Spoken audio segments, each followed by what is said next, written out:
mais on commence tout de suite, je vous le disais, par cette proposition de loi qui vise à criminaliser les squatteurs. Gauthier Calonne, bonsoir, merci d'être là. Pourquoi est-ce qu'il faut criminaliser le squattage ou les squatteurs ? Il faut savoir que ce qui existait déjà dans les dispositifs législatifs, c'est qu'au niveau civil, on pouvait effectivement permettre à un moment donné, pour des personnes qui squattaient un bien, qu'il soit occupé ou non d'ailleurs, de pouvoir, après un certain délai et après intervention de la justice, les faire partir pour récupérer l'usage de ce bien par le propriétaire. Ouais, ici, l'idée, c'est à la fois de travailler sur une amélioration de cette procédure civile, en accélérant les délais et en permettant aussi la conciliation, mais aussi, effectivement, sur le volet pénal, d'introduire effectivement une certaine criminalisation à certains égards pour à la fois accélérer la procédure d'une part, mais aussi pour pouvoir avoir dans certains cas un type de levier complémentaire à ce qui existait déjà, un dispositif complémentaire pour pouvoir à un moment donné permettre au propriétaire de récupérer l'usage de son bien. Pourquoi ce volet pénal était-il nécessaire dans le cas du squat, de l'occupation d'immeubles vides ? Il est symbolique parce qu'à la fois on veut consacrer le droit au logement, mais on veut aussi consacrer le droit à la propriété privée. Ça nous paraît important. Il faut savoir qu'il y a deux types de situations, et je pense que c'est important de pouvoir l'expliquer. Il y a des biens qui sont vides depuis longtemps, pour lesquels il y a une procédure, mais il y a aussi des biens où les personnes sont par exemple hospitalisées ou en vacances, et à leur retour de vacances trouvent des personnes qui occupent leurs biens. C'est notamment le cas d'une situation particulière qui a eu lieu en Flandre et qui a fait effectivement pas mal de bruit et de retours médiatiques. C'était à Gand, où donc des personnes... couple qui avait voulu récupérer son bien, effectivement, avait récupéré son bien revenant de vacances et a trouvé des personnes qui occupaient ce bien, et les propriétaires ont eu beaucoup de difficultés à pouvoir récupérer l'usage de leur bien alors que c'était simplement parti en vacances, et donc ça a posé un certain nombre de difficultés. Nous pensons qu'à travers ce dispositif complémentaire au niveau pénal, ça permettra d'avoir en plus un levier complémentaire pour justement pouvoir permettre de récupérer leurs biens dans ce type de situation. Alors Éric Mathey, vous représentez ici les propriétaires pour le syndicat national des propriétaires. Est-ce que c'était bien nécessaire cet élargissement, on pourrait dire, de la loi à un volet pénal complémentaire au volet civil ? Ce que nous pensons, c'est que tout ce qui va dans la direction de la protection du droit de la propriété, ce sont des bonnes mesures. Donc la mesure qui va passer au Parlement, nous n'étions pas demandeurs, mais disons que nous n'avons pas d'objection. Non, mais est-ce que c'est vraiment nécessaire selon vous ? Alors, comme vient de l'expliquer Gauthier Calonne, dans l'arsenal juridique qui existe aujourd'hui, lorsque on était face à une situation d'un squat, on pouvait demander en référé, introduire en référé une procédure devant le juge de paix qui vous donnait une ordonnance, et avec l'ordonnance, vous pouviez expulser les squatteurs. Donc, au niveau civil, la procédure existait. Maintenant, avec la nouvelle loi, ça va encore aller un peu plus vite. C'est tant mieux, on va dire. Oui, c'est tant mieux, mais donc juste très rapidement pour terminer, vous dites que vous n'étiez pas demandeur, ça veut dire que ce n'est pas vraiment nécessaire, ce qui existe actuellement suffit. Je ne vais pas dire que ce n'est pas nécessaire, mais on n'était pas demandeur en particulier sur ce dossier-là. Par contre, on est demandeur au niveau du gouvernement et au niveau du Parlement qu'il s'occupe vraiment des problèmes des propriétaires vis-à-vis de locataires défaillants, de locataires qui ne payent pas. Voilà, ça c'est encore un autre problème, on va voir si on aura le temps d'en parler, c'est pas sûr, mais alors réaction Nicolas Bernard, vous défendez évidemment le droit au logement. Alors, c'est d'abord une réaction sur le fait qu'il est important de pouvoir protéger la propriété privée. Une réaction là-dessus ? La propriété privée est défendue par la Constitution, mais le droit au logement aussi, en plus d'être consacré par de multiples conventions internationales. Alors, Gauthier Calonne dit que la loi est seulement d'ordre symbolique. Je crois qu'on ne fait pas des lois juste pour le symbole. On ne va pas mobiliser un parquet pour le symbole. Une loi a vocation à être appliquée sur le terrain. Je ne suis pas du tout sûr que le parquet va faire de ce combat-là sa priorité numéro 1. Autrement dit, votre crainte, c'est que des squatteurs soient poursuivis pénalement une fois que le propriétaire ait récupéré son bien ? Je crois, à l'inverse, que le parquet va s'abstenir de poursuivre ce genre de situation qui est marginale sur le terrain, parce que le problème de départ, la famille à Gand qui était partie en vacances, c'est un problème extrêmement marginal, extrêmement minoritaire. La grande majorité des squats concernent des biens inoccupés depuis très longtemps et qui constituent de véritables chancres urbains, en plus d'être des infractions administratives. Est-ce que pour vous, ici, le droit au logement, dans ce cas, est donc mis à mal ? Plus que en l'occurrence avec l'arsenal législatif existant. Oui, il est mis à mal parce que le droit au logement requiert de donner un usage aux biens. Et lorsque des biens restent sans utilisation pendant de longues années, c'est puni par la loi.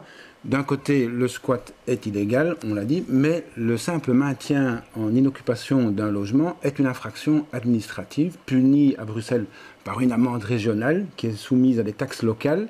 Et donc, il n'y a pas d'un côté les bons propriétaires qui sont bardés de tous les droits et les méchants squatteurs qui sont dans l'égalité. On a deux situations qui peuvent pareillement être vues sous le même angle de l'illégalité. Et qui sont défendues de manière équitable, selon vous, par les pouvoirs publics ?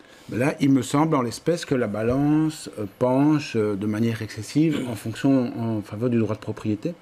Alors Gauthier Callum, peut-être une réaction sur le fait que les cas, comme le disait Nicolas Bernard, mais comme semble le sous-entendre aussi Éric Mathey, finalement les cas sont assez rares où le propriétaire ne peut pas récupérer son bien. Est-ce que là, on prend une loi pour un cas particulier, qui est le cas de ce couple en Flandre ? C'est vrai que je l'ai dit d'emblée, ce n'est pas la solution, et effectivement, les situations peuvent être différentes, et il conviendra d'apprécier aussi au cas par cas. Il ne s'agit pas ici de criminaliser ou de pénaliser tous les squatteurs, mais pour certains types de situations, il est important de reconnaître que l'occupation du bien d'autrui doit être sanctionnée le cas échéant. J'explique que par ailleurs, il y a toutes sortes de garanties procédurales, et comme il s'agit en plus d'un délit sur plainte, à tout moment, si la personne quitte le logement, qu'elle occupait donc en le squattant, si cette personne quitte le logement, on peut retirer la plainte, et donc le processus pénal n'ira pas jusqu'au bout. C'est un moyen complémentaire et un levier complémentaire qu'on peut avoir, parce que nous estimons aussi que la responsabilité par rapport à la crise du logement, par rapport au droit au logement, elle doit d'abord peser sur les pouvoirs publics et pas sur les propriétaires privés. Raison pour laquelle le texte a évolué. Et nous, au MR, nous avons déposé un certain nombre d'amendements, notamment pour faire la distinction entre des biens publics et les biens privés. Parce qu'on estime que sur les biens publics, sur les biens privés, on a mis des délais assez contraignants. Sur les biens publics, on estime qu'il y a un recours qui peut avoir lieu devant le juge de paix et que le délai peut être prolongé. On va même jusqu'à 6 mois de délai pour que l'occupation cesse, parce qu'on estime aussi que voilà, les pouvoirs publics, les propriétaires, les pouvoirs publics qui sont propriétaires de biens immobiliers ont aussi une responsabilité par rapport à ça. Et donc on a voulu aussi marquer cette distinction, cette différence, parce qu'on ne veut pas faire peser uniquement sur le propriétaire privé la responsabilité collective par rapport à ces difficultés du Est-ce que justement cette infraction qui est liée au fait de garder, là en tant que propriétaire privé, son immeuble inoccupé est suffisamment protégée par les pouvoirs publics ? Je voudrais dire qu'il existe aussi, par rapport à des biens inoccupés, d'autres dispositifs qui ne sont pas forcément toujours mis en œuvre. Il existe au niveau communal des possibilités. D'ailleurs, j'ai un collègue, le député Philippe Goffin, qui dans sa commune taxe tous les biens qui sont à l'abandon, qui sont inoccupés. Il y a une taxe communale, ça fait rentrer des sous dans les caisses de la commune, mais ça permet aussi une politique dynamique en termes de logement pour pouvoir aussi mettre fin à un certain nombre de chambres et à des biens inoccupés pour pouvoir aussi garantir un plus grand nombre de logements. Dernière réaction sur cet argument, selon certaines associations de défense de droit au logement, que c'est une forme supplémentaire de criminalisation de la pauvreté, cette nouvelle loi sur le squat. Je pense qu'il faut être prudent à tous les égards d'ailleurs, parce que effectivement, je pense que les gens qui squattent ne le font pas de gaieté de cœur et peuvent être dans cette situation effectivement de grande difficulté, de grande détresse, et donc il ne faut pas non plus ajouter des difficultés aux difficultés. Mais à côté de ça, c'est pour ça qu'on a d'ailleurs introduit un certain nombre de garanties, de respect par rapport aux individus, mais à la fois il faut aussi protéger, comme je le disais, les propriétaires privés qui ne peuvent pas non plus, eux, se retrouver victimes. C'est le cas de l'exemple qu'on prenait à Gand, mais c'est le seul qu'on a pris. Il y en a d'autres qui peuvent parfois se présenter dans certains cas. Oui, alors peut-être juste une réaction en cours à tous les deux. Nicolas Bernard, est-ce qu'on va aussi, dans le cas d'immeubles inoccupés, vers d'autres types d'occupations qui sont ce qu'on peut appeler des squats légaux ou des occupations de type précaire, et donc qui vont alors effectivement dans le sens inverse de l'esprit de cette loi ?